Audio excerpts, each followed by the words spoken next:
In this video, I will be showing you how to solve each puzzle to obtain the 4 ruler weapons in Norse lands, as well as a basic overview of each weapon's abilities.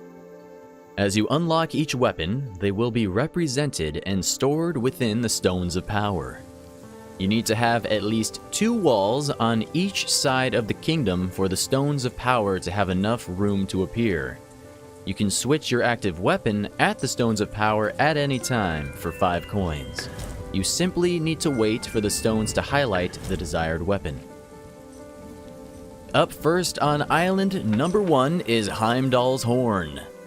Alright, so the first thing you need to do is go and unlock the new horse on island number 1. This will cost you 1 gem and 4 coins. After that, you need to locate the shrine puzzle where you unlock the horn. The shrine should be nearby where you unlocked the horse and can be identified by 2 tall and thin statues that have water flowing from their faces, accompanied by 3 small pedestals. Each of the 3 pedestals has markings that represent the 3 major times of day: sunrise, midday, and sunset. In order to solve the puzzle, make sure you are riding the horse that you unlocked on the island. Then drop a gem onto each of the 3 pedestals. In order to drop gems onto the pedestals, you'll need to do one at sunrise, one at midday, and one at sunset.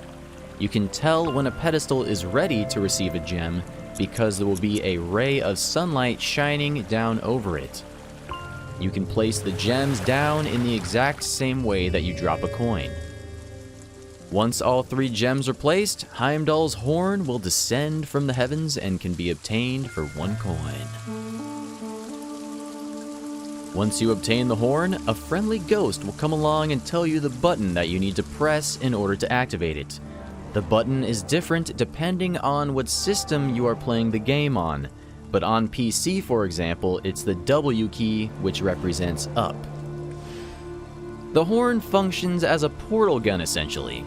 The first activation places down a starting portal, and the second activation places down the connecting portal. The portals don't really seem to have a fixed entrance or exit, meaning it seems to work both ways. The entrance or exit seems to function based on the direction of the destination of the unit that is traveling into the portal. It's important to note that players cannot travel through the portal unless they transform themselves into a greedling by using the staff weapon, which I will discuss later in the video. Now, although you can't travel through your own portals, you can still use them for a variety of interesting things. You can use portals to transport your knights and or bomb instantly to a portal to help save time or avoid greed that might be in their way. You can also use portals to transport greed from one side of a kingdom to the other. This can be useful during a blood moon, for example, if the side the wave is coming from has weaker defenses than the other side of the kingdom.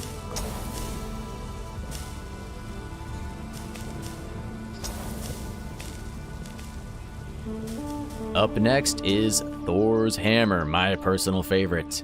So you unlock this bad boy on island number 3. First thing you need to do is locate the shrine, which you can easily identify by a statue accompanied by 7 pillars with rune symbols. In order to unlock the hammer, you need to have the symbols lined up in the correct order. You can rotate the block on each pillar to change the symbols by using 1 coin per rotation per pillar. The correct order of symbols can be found on a very large rock that is split in half. If you look closely at the rock, you'll see the 7 symbols etched into it in the correct order. Alright, now once you have rotated the symbols into the correct order, you can then place 7 coins into the statue and the hammer will descend from the sky and be unlockable for 1 coin. Now, if you got the order of the symbols wrong, the incorrect pillars will flash red for a few moments each time you place 7 coins into the statue. This is what helps you easily identify which symbols you got wrong and need to change. Thors Hammer is extremely powerful and automatically locks on to nearby greed enemies to strike them repeatedly with lightning when you activate the hammer. You can take out small groups with a single lightning strike and also do massive damage to larger enemies like the crab and the breeder. As with all the other weapons, there is a sound effect that plays when it's recharged and ready for use again, so keep an ear out for that sound.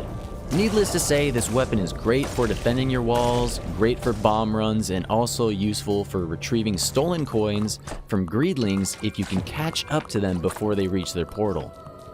Combine this with Odin's horse, Sleipnir, and you're basically unstoppable. It's also worth mentioning that the hammer is very useful for hunting, because the lightning can strike and kill animals.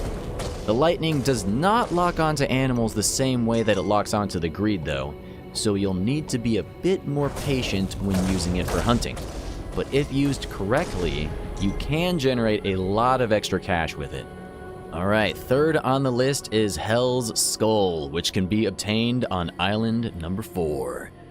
The shrine is easily recognizable with 2 headstones on either side of a large stone sculpture of the head of Hel, who is the goddess of the dead. Alright, all you need to do for this is insert 2 coins into each of the 4 headstones. After doing so, archers will then travel to each headstone and place a shield down in front of each, which will then light a fire on top of the corresponding headstone. It's worth noting that you don't seem to actually need a shield equipped on your archer for them to drop one at the headstones. They just seem to do it regardless. And once the 4 shields are placed down and the 4 fires are lit, you can then spend 4 coins at the head of Hel, which will light the final fire and result in her skull descending from the sky. Just like the other weapons, you can obtain the skull for 1 coin. The power of the skull allows you to summon a squad of ghostly warriors consisting of 1 knight and 4 archers, which will follow you around and automatically attack any nearby portals or enemies. You can use them to help you defend your walls, attack portals, escort the bomb, etc. One interesting but dangerous tactic is you could potentially use them to attack and destroy a dock portal even if you haven't cleared the preceding portals yet. I haven't tried this myself, but seems like it would be an interesting way to gain access to the lighthouse early on without needing to clear the other portals first. The ghosts do move pretty quickly and do a decent amount of damage. One nice thing is that you can also buff them with extra defense by using Fenrir's ability. Needless to say, this can be a pretty useful weapon, particularly for people who want to clear an island as quickly as possible. The 4th and final weapon, Lokis Staff, can be found on island number 6.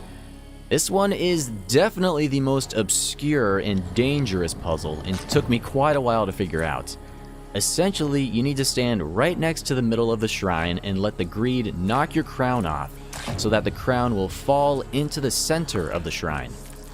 I recommend trying to aggro a few greed out of a nearby portal by standing next to it for a little while.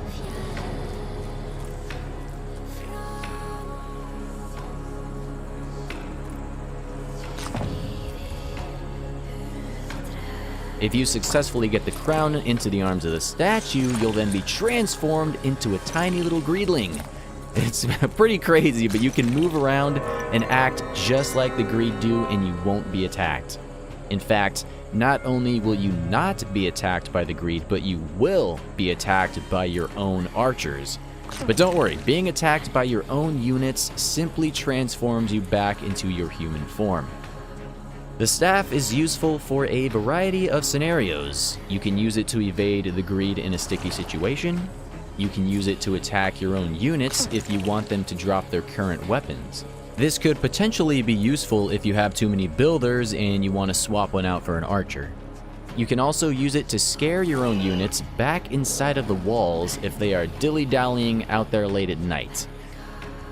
Likewise, you can use it to scare your units back inside the walls if you are hunting a wild boar during winter, which will save them from being attacked by the boar.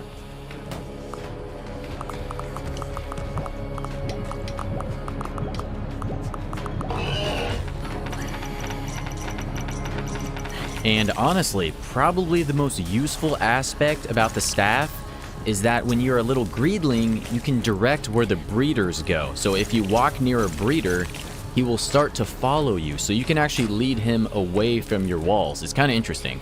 Oh, and you can also turn into whatever type of greed you want. Whichever one is closest to you, it will highlight with white around it, and you will transform into that greed. So you can even transform into a breeder if you want.